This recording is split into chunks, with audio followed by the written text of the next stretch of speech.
എല്ലാ പ്രിയപ്പെട്ടവർക്കും പുസ്തക പരിചയത്തിലേക്ക് ഹൃദ്യമായ സ്വാഗതം. ഞാൻ സുരേന്ദ്രൻ പുത്തഞ്ചേരി.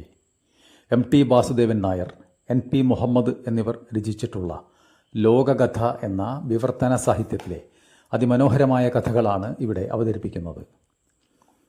ഇന്ന് ടിയുടെ അതിമനോഹരമായ ഒരു കഥയുടെ ബാക്കി അവതരിപ്പിക്കുകയാണ്.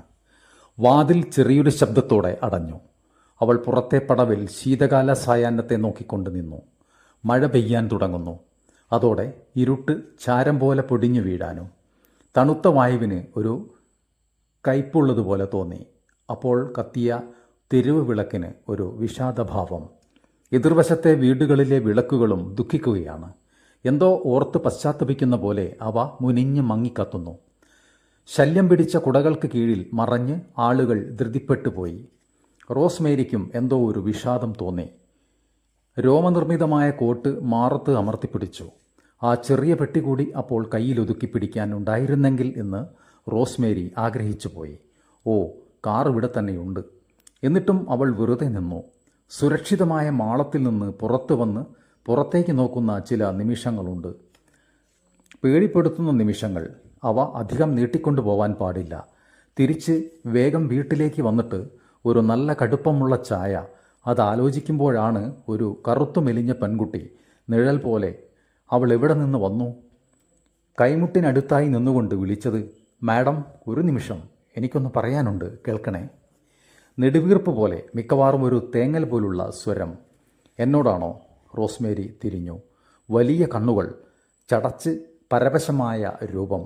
ചെറുപ്പമാണ്, തന്നേക്കാൾ പ്രായമുണ്ടാവില്ല. വെള്ളത്തിൽ നിന്ന് അപ്പോൾ കയറി വന്ന പോലെ തണുത്ത് വിറച്ച് അവൾ കോട്ടിൻ്റെ കോളറുകളിൽ ചുവപ്പു കയറിയ വിരലുകൾ അമർത്തിപ്പിടിച്ചു നിൽക്കുന്നു. മാഡം, ശബ്ദം പതറി. ഒരു കപ്പ് ചായക്കുള്ള കാശ് തരുമോ എനിക്ക്? ഒരു കപ്പ് ചായക്ക്? ആ ശബ്ദത്തിനുള്ളിൽ തട്ടുന്ന എന്തോ ഒന്നുണ്ട്. പിച്ചക്കാരുടെ സ്വരമല്ല, ഉറപ്പ്. അപ്പോൾ നിന്റെ കയ്യിൽ ഒന്നുമില്ലേ? റോസ്മേരി ചോദിച്ചു. ഒന്നുമില്ല മാഡം. എന്തൊരത്ഭുതം! മങ്ങിയ ഇരുട്ടിലൂടെ റോസ്മേരി അവളെ നോക്കി. പെൺകുട്ടി തന്നെയും നോക്കുന്നു. അസാധാരണം. ഇതൊരു വിചിത്രമായ അനുഭവമായി റോസ്മേരിക്ക് തോന്നി. ഇരുട്ടിലെ ഈ കൂടിക്കാഴ്ച ദത്തോവിസ്കിയുടെ നോവലിലെ ഒരു സംഭവം പോലെയാവുന്നു.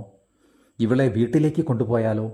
പുസ്തകങ്ങളിൽ വായിക്കാറുള്ളതുപോലെ, നാടകങ്ങളിൽ കാണാറുള്ളതുപോലെ താൻ എന്തെങ്കിലും ചെയ്താലോ? എന്തു സംഭവിക്കും? ബഹുരസമായിരിക്കും.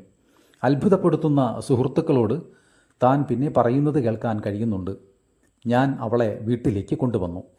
അവൾ മുന്നോട്ട് കാൽ വെച്ച് നിഴൽ പോലെ നിൽക്കുന്നവളോട് പറഞ്ഞു, വീട്ടിലേക്ക് വരൂ, എൻ്റെ കൂടെ ചായ കുടിക്കാം. പെൺകുട്ടി കാൽ പിൻവലിച്ച് സംഭ്രമത്തോടെ നിശ്ചലം നിന്നു. അവളുടെ വിറകൂടി നടുക്കത്തിൽ ഇല്ലാതായി. റോസ്മേരി അവളുടെ കൈത്തണ്ടയിൽ തൊട്ടുകൊണ്ട് മന്ദഹസിച്ചു പറഞ്ഞു, ഞാൻ വെറുതെ പറഞ്ഞതല്ല. തൻ്റെ മന്ദഹാസം ഇപ്പോൾ എത്ര ലളിതമാണ്. അവൾ ചിന്തിച്ചുപോയി. വരൂ, വന്നുകൂടെ നിനക്ക്? എൻ്റെ കാറിൽ വീട്ടിലേക്ക് പോകാം, ഒരുമിച്ച് ചായ കുടിക്കാം. വേദനിക്കുന്ന സ്വരത്തിൽ പെൺകുട്ടി പറഞ്ഞു. അത് വെറുതെ പറയുകയല്ല മാഡം. അല്ല, എൻ്റെ കൂടെ വരൂ, എനിക്കിഷ്ടമാണ്, അതെൻ്റെ ആഗ്രഹമാണ്. പെൺകുട്ടി വിരലുകൾ ചുണ്ടിൽ വെച്ച് റോസ്മേരിയെ ആകെയൊന്ന് നോക്കിക്കൊണ്ട് പതറിയ ശബ്ദത്തിൽ ചോദിച്ചു, നിങ്ങൾ എന്നെ പോലീസ് സ്റ്റേഷനിലേക്ക് കൊണ്ടുപോകാനാണല്ലേ? Police station? റോസ്മേരി ഉറക്കെ ചിരിച്ചു. ഞാനെന്തിന് ആ ക്രൂരത ചെയ്യണം? നിനക്ക് ചൂടും ആശ്വാസവും തന്ന് പിന്നെ നീ പറയുന്നതാണെങ്കിൽ അത് കേൾക്കണം, അത്രമാത്രം. വിശക്കുന്നവർ വേഗത്തിൽ തെളിയിക്കപ്പെടുന്നു. പരിചാരകൻ കാറിൻ്റെ വാതിൽ തുറന്നു. അവർ ഇരുട്ടിലൂടെ യാത്രയായി. അങ്ങനെ അവൾ കാറിനകത്തെ വെൽവെറ്റ് പിടിയിൽ കൈവച്ചപ്പോൾ റോസ്മേരിക്ക് അഭിമാനം തോന്നി. അവളെ ശ്രദ്ധിച്ചപ്പോൾ തനിക്ക് ഒരു തടവുകാരിയെ കിട്ടിയ പോലെ നീ എൻ്റെ പിടിയിലായി എന്നല്ലേ പറയേണ്ടിയിരുന്നത്. ദയാപൂർവമാണ് അവളങ്ങനെ ആലോചിച്ചത്. ദയേക്കാൾ ഉപരിയായ വികാരം. ഈ പാവം പെൺകുട്ടിക്ക് താനിന്ന് ബോധ്യപ്പെടുത്താൻ പോകുന്നുണ്ട് പലതും. അത്ഭുത സംഭവങ്ങൾ പലപ്പോഴും ജീവിതത്തിൽ ചിലപ്പോൾ നടക്കാറുണ്ട്. കുട്ടിക്കഥകളിലെ സ്നേഹം ചൊരിയുന്ന നല്ല യക്ഷികൾ യഥാർത്ഥത്തിലുള്ളവരാണ്. ധനികർക്കും ഹൃദയമുണ്ട്. സ്ത്രീകളെല്ലാം സഹോദരിമാരെ പോലെയാണ്. റോസ്മേരി പെട്ടെന്നെന്തോ ഓർത്തു പറഞ്ഞു. പേടിക്കരുത്. എന്തുകൊണ്ട് എൻ്റെ കൂടെ വന്നുകൂടാ? നമ്മൾ സ്ത്രീകളല്ലേ? എനിക്ക് കുറെ കൂടി ഭാഗ്യമുണ്ടായി എന്ന് വെച്ച്. പക്ഷേ ആ വാചകം എങ്ങനെ അവസാനിപ്പിക്കുമെന്ന് റോസ്മേരിക്കറിയില്ലായിരുന്നു. പക്ഷേ ഭാഗ്യത്തിന് അപ്പോൾ കാർ നിന്നു. ബെൽ ശബ്ദിച്ചു. വാതിൽ തുറന്നു.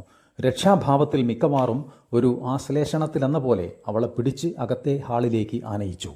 അകത്തെ ചൂട്, മൃദുത്വം, പ്രകാശം, മാധുര്യമുള്ള സുഗന്ധം, ചിരപരിചയം കൊണ്ട് താൻ ശ്രദ്ധിക്കാതെ പോയവയാണ് ഇതൊക്കെ. ഇവൾക്ക് ഇതൊക്കെ എങ്ങനെ അനുഭവപ്പെടുന്നു എന്ന് ശ്രദ്ധിച്ചു. അത്ഭുതകരം. ഒരു പാവപ്പെട്ട കുട്ടിയായിട്ടും അവൾ ഇതൊക്കെ ശ്രദ്ധിക്കുന്നുണ്ടല്ലോ. കളിക്കോപ്പുകൾ അലമാരയ്ക്ക് മുന്നിൽ എല്ലാം തുറന്നു വെച്ച നിലയിൽ അത് കാണുന്ന ഒരു സമ്പന്ന കുടുംബത്തിലെ പെൺകുട്ടിയെപ്പോലെ അവളിങ്ങനെ നോക്കി നിൽക്കുന്നു. വരൂ മുകളിലേക്ക്. റോസ്മേരി ഔദാര്യം ആരംഭിക്കാനുള്ള ആവേശത്തോടെ ക്ഷണിച്ചു. എൻ്റെ മുറിയിലേക്ക് വരൂ. ഈ പാവത്തിനെ വേലക്കാരുടെ തുറിച്ച നോട്ടത്തിൽ നിന്ന് രക്ഷിക്കുകയും വേണം. കോണി കയറുമ്പോൾ വിചാരിച്ചു, ഭൃത്യ ശിനിയെ കൂടി തൻ്റെ പരിചരണത്തിന് വിളിക്കില്ല. കോട്ടും കയ്യുറയും മറ്റും താൻ തന്നെ അഴിച്ചു മാറ്റും. ഇവൾക്ക് പരിഭ്രമം തോന്നാത്ത വിധം എല്ലാം സ്വാഭാവികമായിരിക്കണം. വലിയ കിടപ്പുമുറിയിൽ എത്തിയപ്പോൾ റോസ്മേരി പറഞ്ഞു, ദാ ഇവിടെ കർട്ടനുകൾ നീക്കിയിട്ടുണ്ട്. പോളിഷ് ചെയ്ത് മിനുക്കിയ ഫർണിച്ചറിൽ തീനാളങ്ങളുടെ പ്രകാശം, സ്വർണ്ണവർണ്ണത്തിലുള്ള കുഷ്യനുകൾ, ഇളം ചുവപ്പും നീലയും നിറത്തിലുള്ള പരവതാനികൾ. പെൺകുട്ടി വാതിലിനകത്ത് കടന്ന് സ്തബ്ധയായി നിന്നു. റോസ്മേരി അത് സാരമാക്കിയില്ല. വരൂ, ഇരിക്കൂ. ഒരു വലിയ കസേര തീയിനടുത്തേക്ക് നീക്കിയിട്ട് വിളിച്ചു. ഈ കസേരയിലാണ് സൗകര്യം. കുറച്ച് ചൂടേറ്റുകൊള്ളൂ. വല്ലാതെ തണുപ്പ് തട്ടിയിട്ടുണ്ട് നിനക്ക്. എനിക്ക് പേടിയാവുന്നു മാഡം. അവൾ പതുക്കെ പിൻവാങ്ങാൻ തുടങ്ങി. റോസ്മേരി മുന്നോട്ടാഞ്ഞു. വരൂന്ന്, പേടിക്കരുത്. പേടിക്കാനെന്താ? ഇരിക്കൂ, ഞാനിതൊക്കെ ഒന്ന് അഴിച്ചാൽ നമുക്ക് അടുത്ത മുറിയിൽ പോയി ചായ കഴിക്കാം. എന്നിട്ട് രസങ്ങൾ പറയാം. എന്തിനാ പേടി? അവൾ പെൺകുട്ടിയെ കസേരയിലേക്ക് പതുക്കെ തള്ളി. പ്രിയപ്പെട്ടവരെ, ഈ വിവർത്തന സാഹിത്യത്തിൻ്റെ അടുത്ത ഭാഗം നമുക്ക് നാളെ ശ്രമിക്കാം. എല്ലാവർക്കും നന്ദി.